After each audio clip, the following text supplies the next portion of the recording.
भर पाई। तो सुन ना, हमके दुल्हन बना लो ना तो दोसर लेके जाई।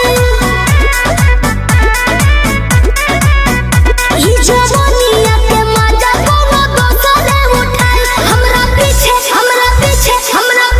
पड़ल बाड़े हमर जीजाजी के भाई। हमके दुल्हन बना लो ना तो दोसर लेके जाई। कैसे कर दी सुनो, अतना दिन तोहरा संगे रहनी मजा से, बात चलत बा शादी के बसंकुश राजा से। देखी हम तू मान जइहे बाबू माई, देखी हम तू मान जइहे बाबू माई। कहे ना हो